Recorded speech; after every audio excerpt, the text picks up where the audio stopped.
Kubwa zaidi tunamshukuru Mwenyezi Mungu, tumefika salama Kigoma. Kigoma iko salama kabisa.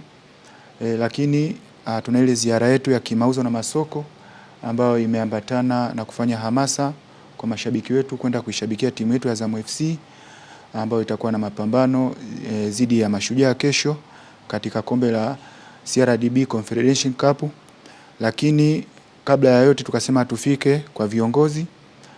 Hapa tuko Central Police Kigoma. Kubwa zaidi tumekuja kuwasalimia, lakini tumekuja pia kuwapongeza kwa kazi nzuri ambayo wanaoifanya. Siku zote tumekuja Kigoma, lakini tumekuta Kigoma iko na usalama wa kutosha. Sisi kama Azam FC na mashabiki wake hatukuwahi kupata tabu yoyote Kigoma.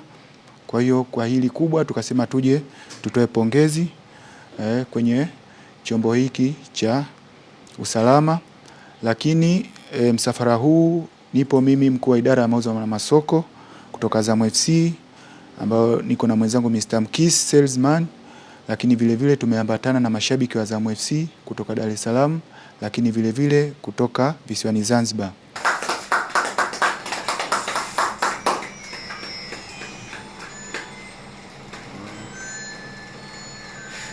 Mimi kama kamanda wa polisi Kigoma nachukua nafasi hii kuwashukuru sana Azam. Kwanza jambo mnalolifanya ni jambo ambalo linawafurahisha Watanzania wote. Sisi watu wa michezo. Michezo inasaidia mambo mengi.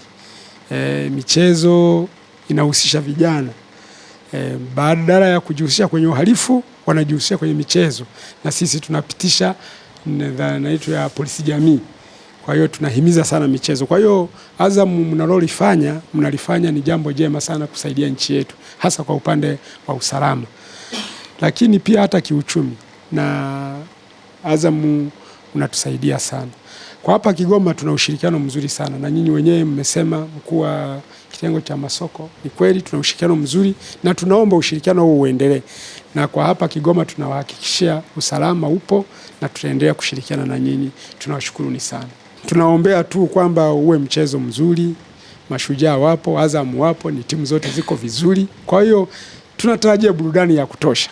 Nawashukuruni sana. Kwenye mechi tutakuwepo na usalama ni wa kutosha.